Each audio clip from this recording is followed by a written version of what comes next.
Good morning, coin roll hunters.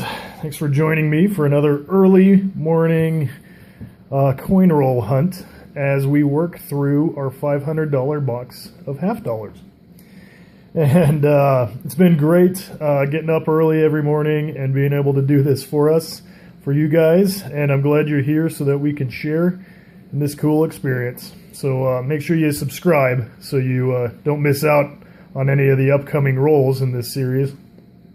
But I have been getting some comments, some emails from new subscribers that were a little bit curious. They were left in the dark because we just jump into these sometimes.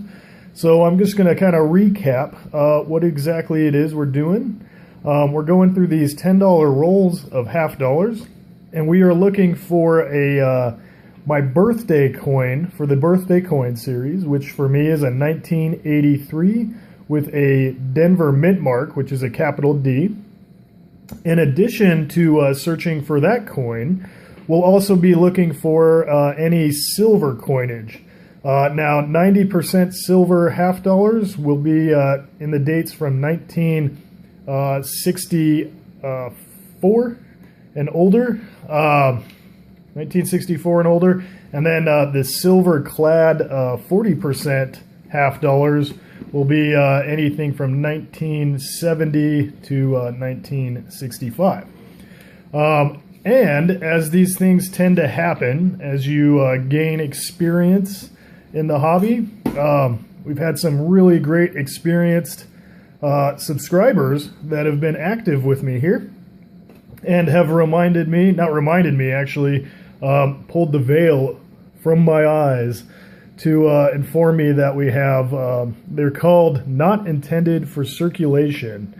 And if you don't have a copy of the Red Book, I've got some links in the description below. You can find a link to Amazon. You can get one. They're not very expensive. But you can see here that any year older than 2002, these coins were only issued to collectors directly from the bank.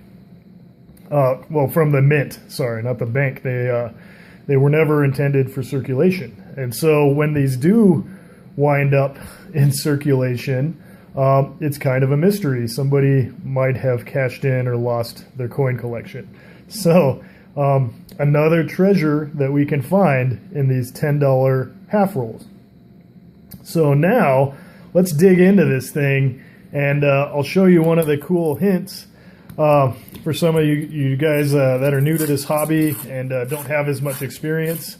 And believe me, I had pretty limited experience. I usually hunt pennies, but the half dollars were up next, and people really wanted to see us go through a box. So when you're hunting for silver, you can look at the edges of these coins because, and this is just what makes it fun for me anyway. I hope for you too. Because silver tarnishes, so it'll turn like a milky white or even like a dark kind of black, and some people have said even greenish if you're hunting the wartime nickels, things like that. And then another indicator is you see the little reeds here. Those will be really worn typically because it's an old coin. So as you can see here, clad coins, okay, are it's a copper band sandwiched between nickel is usually what it is, unless it's a silver clad, in which it'll be a alloy of silver, a 40% silver and copper, with a copper core, and then of course the 90% silver alloys are solid, and so that's the other indicator that you're looking for. Now I have noticed, like in this case, you don't see copper banding, okay? So you think like, hey, that's probably a silver, but just from the experience so far, 97. So sometimes the banding isn't always visible, but it's just a fun little game to play. So also, as far as silver goes, any of the proof sets are silver with the half dollars.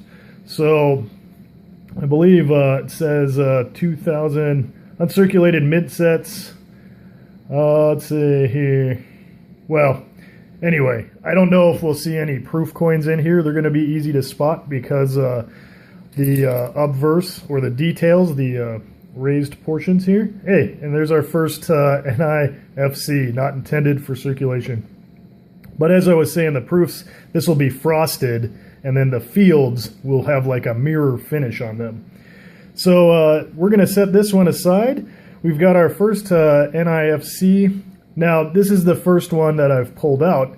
We've had other ones that you guys have called me out on, and sometimes when you're learning something, you miss opportunities. And so I had to research that, and a lot of you have been great in helping me just expand my numismatic knowledge about the hobby.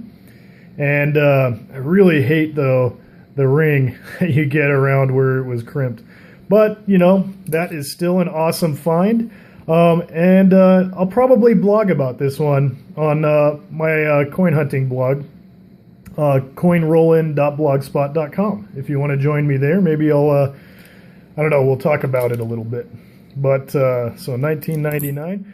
So now that we've kind of determined that it doesn't look like there's any silver from the edges, if you remember, the colored toning, now I'm looking for the 1983, which is my birth year coin, to upgrade some of the other ones that we've found in our set.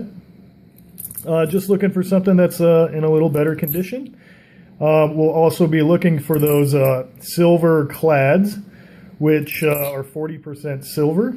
And then we'll also be looking for the not intended for circulation NIFC, which are, let's see, 2002 and older.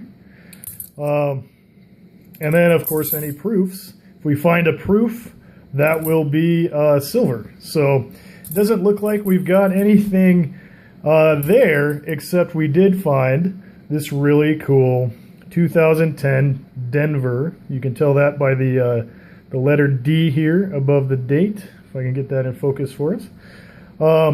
Really cool NIFC. It's a mouthful.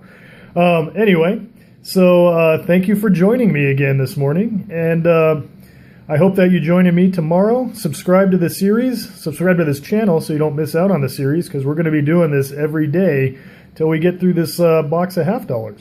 And just comment and subscribe. If there is anything else that I'm missing as we're going through these $50, shoot me a comment below, and we'll add it to the list of cool things to look for as we're going through here. So anyway, this has been Matthew, the Great Coin Roll Hunter. Appreciate you joining me this morning, and until next time, happy hunting.